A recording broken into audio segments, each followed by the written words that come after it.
আসসালামু আলাইকুম। কুকিং হাউসে সবাইকে স্বাগত জানাচ্ছি আমার আজকের রেসিপি দেখার জন্য।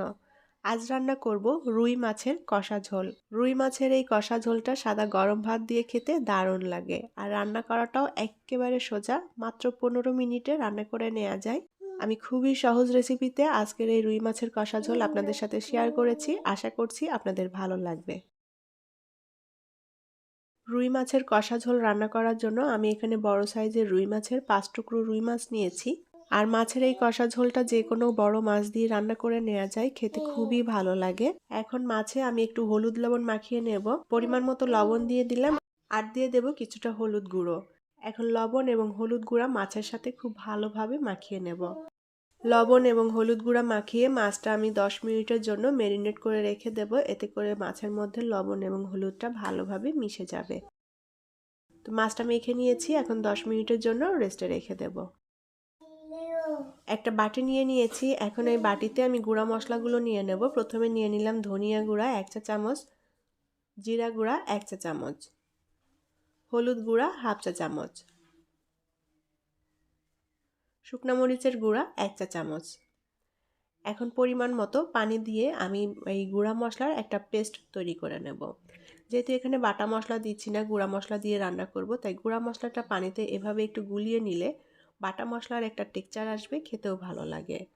এই মশলাটা অন্ততপক্ষে 20 থেকে 25 মিনিট মতো যদি এভাবে পেস্ট করে রেখে দেওয়া হয় পানি দিয়ে, তাহলে বাটা মশলার একটা সুন্দর টেক্সচার চলে আসে। তো মশলাটা ভালোভাবে পানির সাথে মিশিয়ে পেস্ট তৈরি করে নিয়েছি, এখন একটা সাইডে রেখে দেব। প্যানে পরিমাণ মতো তেল দিয়ে দেব। আমি এখানে রেগুলার রান্নার তেল দিচ্ছি, চাইলে সরিষার তেল দিয়েও রান্না করে নেওয়া যাবে। এখন এই তেলের মধ্যে দিয়ে দেব 3 টেবিল চামচ পরিমাণ পেঁয়াজ বাটা। এবার এই পেঁয়াজ বাটা একটু ভেজে নেব, যাতে কাঁচা গন্ধটা চলে যায়। চাইলে এখানে পেঁয়াজ কুচিও দেওয়া যায়, তবে পেঁয়াজটা বেটে দিলে মাছের ঝোলটা একটু ঘন হবে আর খেতেও সুস্বাদু হয়। অল্প আঁচে ভালোভাবে নেড়েচেড়ে আমি পেঁয়াজটা ভেজে নিয়েছি, আর পেঁয়াজের কাঁচা গন্ধও চলে গিয়েছে। এখন এর মধ্যে প্রথমে যে মশলার পেস্ট আমি তৈরি করে রেখেছিলাম, সেই মশলার পেস্টটা দিয়ে দিলাম। মশলা দিয়ে খুব ভালোভাবে নেড়েচেড়ে মিলিয়ে নেব, আর এই মশলাটা একটু ভেজে নেব, যাতে মশলার যে কাঁচা গন্ধ থাকে সেগুলো চলে যায়। আমি এখানে সব গুঁড়া মশলা ব্যবহার করেছি, চাইলে এখানে সব বাটা মশলা ব্যবহার করে রান্না করে নেওয়া যাবে। আর বাটা মশলা দিয়ে রান্না করলে এই মাছের কষা ঝোলটা অনেক বেশি মজার এবং টেস্টি হয়। তো মশলাটা একটু ভেজে নিয়েছি, এখন যে বাটিতে মশলাটা আমি গুলিয়ে নিয়েছিলাম সেই বাটি ধুয়ে কিছুটা পানি দিয়ে দিলাম মশলাটা ভালোভাবে কষিয়ে নেওয়ার জন্য। এখন এর মধ্যে দিয়ে দেব স্বাদমতো লবণ। আর এই মাছ রান্নাতে আমি কিন্তু এখানে কোনো আদা রসুন ব্যবহার করছি না। কেউ যদি আদা রসুন দিতে চান আদা রসুন দিতে পারেন, তবে মাছ রান্নাতে আমি সবসময় সচরাচর আদা রসুন ব্যবহার করি না, মাঝে মধ্যে আদা রসুন দিয়ে রান্না করি। তো মশলাটা এখন ভালোভাবে কষিয়ে নেব।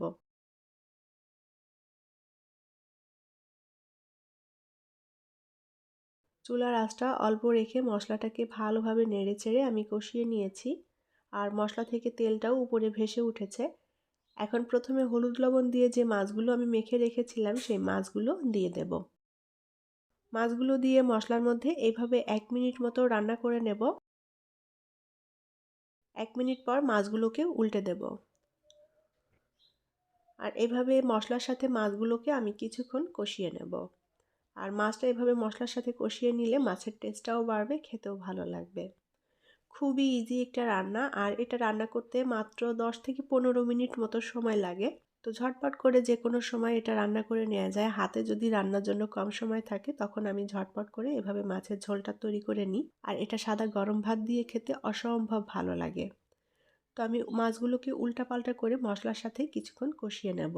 আর চুলার আঁচটাকে আমি অল্পই রেখেছি, যাতে মশলাটা পুড়ে না যায় আর মাছটাও মোটামুটি ভালো মতো মশলার সাথে কষানো হয়ে যায়।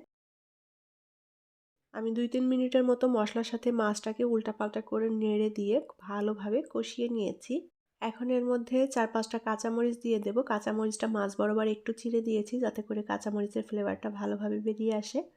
আর দিয়ে দেব পরিমাণ মতো ঝোলের পানি। আমি এখানে ঝোলটা খুব বেশি পাতলা আবার খুব বেশি ঘন করছি না, মিডিয়াম ঘনত্বের ঝোল রাখবো, সেই আন্দাজ মতো করেই পানিটা দিয়ে দিলাম। পানিটা দিয়ে মাছগুলোকে একটু উল্টাপাল্টা করে নেড়ে দেব। এবার ঢাকনা দিয়ে ঢেকে আমি মাছটা রান্না করে নেব। আর ঢাকনা দিয়ে ঢেকে নিলে মাছটা তাড়াতাড়ি সেদ্ধও হয়ে যাবে, তাড়াতাড়ি রান্নাটাও হয়ে যাবে। আমি 4-5 মিনিট ঢাকনা দিয়ে ঢেকে মাছটাকে রান্না করে নিয়েছি। ঝোলটা ভালো মতো ফুটে উঠেছে আর ঝোল সামান্য আর একটু শুকিয়ে নেব। মাছের এই কষা ঝোলটা একটু পাতলা খেতেই ভালো লাগে, সেই আন্দাজ মতো করে আমি পানিটা দিয়ে দিয়েছি। এখানে আপনাদের পছন্দ মতো ঝোলটা রাখতে পারেন। তো মাছের ঝোলটা আমার প্রায় রান্না করা হয়ে গিয়েছে, এখন আমি চুলা থেকে নামিয়ে নেব। তবে নামানোর আগে এখানে ধনিয়া পাতা থাকলে ধনিয়া পাতা দিতে পারেন। আমি আজকে মাছের ঝোলে ধনিয়া পাতা দিচ্ছি না, ধনিয়া পাতা ছাড়াই আজকের মাছের ঝোলটা রান্না করব আর এটা খেতে অসম্ভব টেস্টি হয়। তো মাছের কষা ঝোল রান্না করা হয়ে গিয়েছে, এখন চুলা থেকে নামিয়ে নেব। তৈরি হয়ে গেল অসম্ভব মজাদার এবং টেস্টি রুই মাছের কষা ঝোল। ঝাল ঝাল করে রুই মাছের এই কষা ঝোল দিয়ে সাদা গরম ভাত খেতে অসম্ভব ভালো লাগে। আশা করি আমার আজকের রেসিপি আপনাদের কাছে ভালো লেগেছে। আর বাসায় অবশ্যই এইভাবে মাছটা রান্না করে দেখবেন, খুবই ভালো লাগবে খেতে। আমার রেসিপিগুলো যদি আপনাদের কাছে ভালো লেগে থাকে তাহলে প্লিজ আমার চ্যানেলটি সাবস্ক্রাইব করে সাথেই থাকবেন। পরবর্তী রেসিপি দেখার আমন্ত্রণ জানিয়ে আজকের মতো বিদায় নিচ্ছি। সবাই অনেক অনেক ভালো থাকবেন। আল্লাহ হাফেজ।